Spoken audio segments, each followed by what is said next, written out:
Being an intermediate guitarist is something that everyone who's an advanced guitarist has encountered, and it's a stage that I find a lot of my students and a lot of my YouTube commenters find them in. And being an intermediate guitarist, while wonderful, also comes with a bunch of traps in them. And so in today's video, we're going to talk about 5 traps I commonly see with my intermediate students, as well as giving you practical, real advice on how to fix them. Now, the first problem that I see with a lot of my students and a lot of kind of intermediate guitarists in general is becoming way too reliant on tabs. And now what I mean by this is that tabs are a beautiful, fantastic resource. I occasionally will use tabs. Very rarely in my professional life. I tend to prefer to learn things by ear. But if you become too reliant on tabs, what that looks like is every time you learn a song, you're just kind of going step by step, reading the tab, you're going through, and you're not making necessarily the progress that you want, and it's also going to really hinder your ability to kind of memorize and actually learn songs. I was actually just talking to one of my students about this, and we were laughing because we were working on Stevie Ray Vaughan's Life by the Drop, which is a beautiful, amazing song if you aren't familiar with it. But we were going through it, and he had to stop and scroll on his tab website, and I was saying, if you can take the information from the page, if you can learn it, internalize it, and think, okay, well, what are we doing? We get this A, E, F sharp minor to D. And if you can learn that pattern and keep it in your head, then you don't have to look at the tab anymore. And I was using the example, I don't know about you, but I have never seen a video of Stevie Ray Vaughan reading a tab on stage, because that's not how it works. So tabs are an amazing resource if used properly. Again, there's fantastic resources out there for getting tabs for songs that you want to learn. One that I really like to use is Songster. Ultimate Guitar has obviously been there forever. But looking at the tabs, try to get away from the tab as quickly as possible. And the way that I recommend doing this is once you're kind of confident that you have the notes to say a 4-bar section or whatever it is, try to practice it. Once you get it down and you know what to do with your left hand, the way that you fix being reliant on tabs is you try to do it when you practice, once with the tab, once without. Then once with the tab, twice without.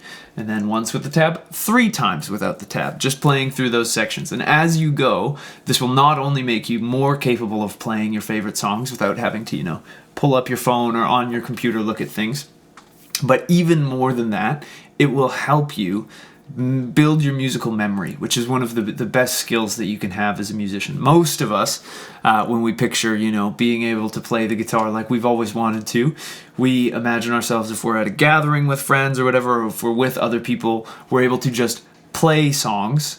We don't tend to visualize ourselves, pulling up Ultimate Guitar on our phone and sitting there with it on our lap and then, oh, sorry, 1 second, I have to scroll. We want to just be able to play songs. So use the tabs to learn. There's nothing wrong with tabs. It's a fantastic resource and a fantastic way to convey information, but we want to get away from the tab. We don't want to be only reliant on the tab because then we won't be able to keep going. So that is trap number 1. Trap number 2 is practicing the same thing over and over again. And what I mean by this is that you should always be kind of pushing to improve things. I'm not saying that you shouldn't practice things long enough to get them down, but one thing that I see all the time with my students is, say we're working on learning the major scale in all 5 positions up the neck. So that also exists here. Here.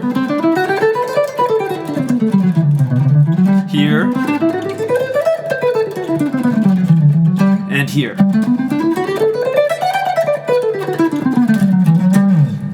We work on it in one key, and my students always tell me, I don't have it perfect in G yet, so I'm not going to move to a different key. And that's a mistake, just because when you're practicing things, first of all, I've been playing the guitar for more than half my life. I'm a professional musician. I've played on records that are released. I've toured the country. All of these things. I am still liable to make a mistake on the major scale. So with music, you will never get things to the point of 100% absolutely perfect every time perfection. Even your favorite guitarists make tons of little mistakes on every single gig. They're just great at saving them. So the thing that's often missed here is I totally understand the viewpoint of not wanting to move on to something else until you have it 100% perfect.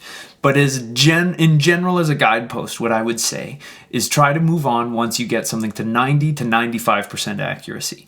And with the scale, again, I totally get the idea of like, well, I still don't have all these positions in G locked in.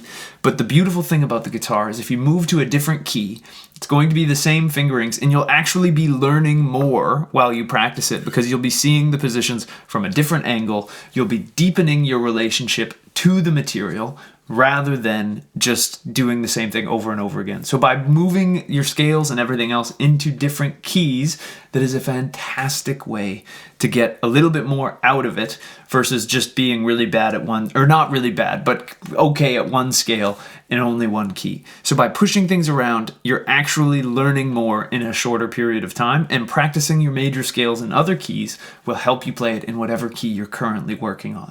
So that's one kind of way that this manifests. And then the other way that I find this manifests is that a lot of my students get kind of locked into these routines with practicing, whether they do some scales, they do some arpeggios, and again, that's wonderful. But once you get to the point where you can kind of autopilot while doing it, it's probably time to move on to something else. Just because, again, going over the same thing is not going to help you. And you can use the same bit of material. For example, there are years of practice you can pour into the major scale.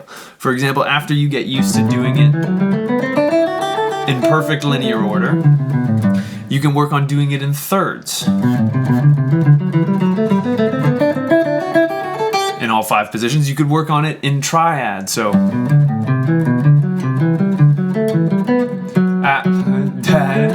I need to work on that one apparently. You can work on it in 7th chords. So on and so forth. You can work on it in different intervals, like you could do it in 5ths.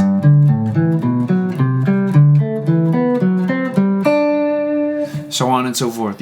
So there's tons of material you can do, but one thing that I find is a lot of my students get stuck on practicing something one way when really they've gotten it to the point where it should be okay to move on, and in moving on to something else, you're actually going to deepen your relationship to the material and make progress faster. Pitfall number 3, or trap number 3, I guess, if I'm going with the title of this wonderful video, is sloppy practice.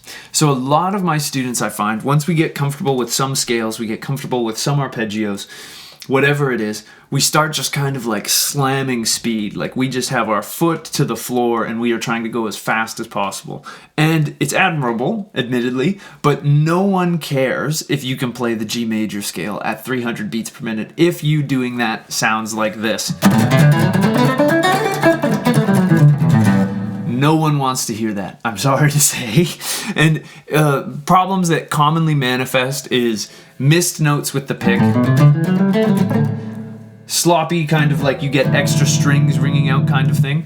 And so when we're practicing, we want things to be as clean as humanly possible. And we want to basically be practicing to feel calm and in control of what we're doing, rather than, just going balls to the wall, seeing what happens. So you only want to be practicing as fast as you can play cleanly. So when you're doing it, I know you have to slow down to do this, which is not always the most fun thing in the world, but the thing that I would get you to think about is your ease and fluidity of motion while you're doing these things slow. Like, for example, a lot of my students hit kind of a speed issue when we start working with arpeggios, because there's some more complex right hand and left hand motions to do arpeggios. We have to do some string skipping while alternate picking, all of these wonderful things. And this is a great time to try and tune into almost the physicality of playing the guitar. You want to be aware of the physical sensations of what you're doing and how it's impacting what you're playing. But you always want to practice feeling calm and in control, because when you're practicing, if you practice it super stiff and then when you go to play with other people or play in front of other people, you're naturally going to be more stiff and a little bit more tense because there's all this external pressure, and then it's going to be even noisier and crazier when you go to do it. So sloppy practice is something that we want to avoid at all costs. Now, pitfall number 4 is going to be, this is too hard. And I'm putting the quotations around it. This is too hard. This is something that I did when I was in the intermediate guitar stage, sorry. And I did this, I would have been, an early teenager kind of when I was hitting this point. But I used to learn songs without learning the guitar solos.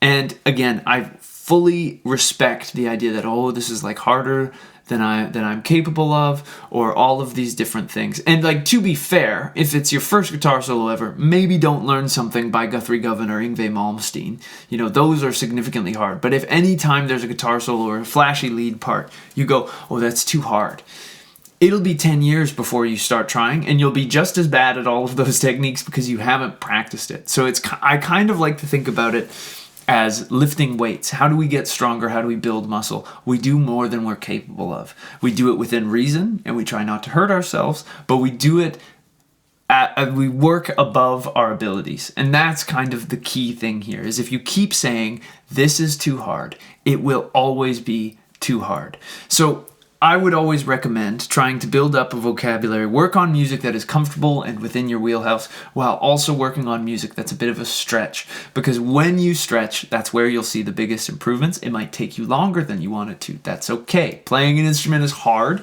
If it was easy, everybody would do it, and everybody doesn't do it. So when you're kind of thinking about what you want to work on next, try to push yourself and just keep pushing yourself a little bit further into a little bit harder material. Again, don't pick the craziest guitar solo known to man, but start working on these techniques as soon as you can with music that you love, because then you'll be more motivated to practice it if you love it, and it'll slowly start revealing itself to you over time. Whereas if you keep pushing it off and saying, oh, I'm not ready for that yet, oh, I'm not ready for that, I'm very sorry to tell you, you will never be ready for it.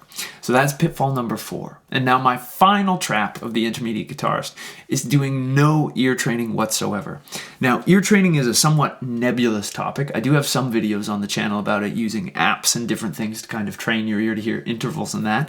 But you can literally make it as easy as just pull up your favorite song, whatever it may be, and just try to figure out where the melody is on the guitar and play along.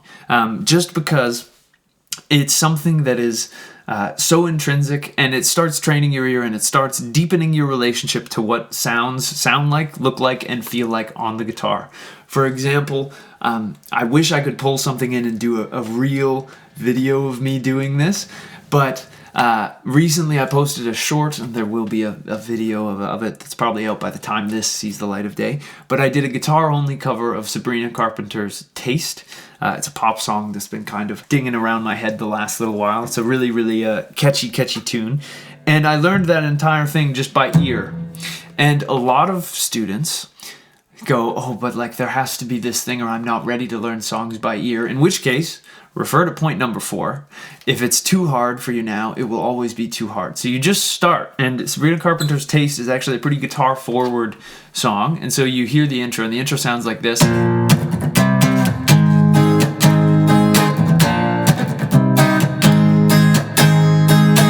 And when I went into it, I went, okay, let's see what that sounds like. And I'm just trying to place a great place if you're trying to hear chords is just try to hear the lowest note of the chord. So if you get,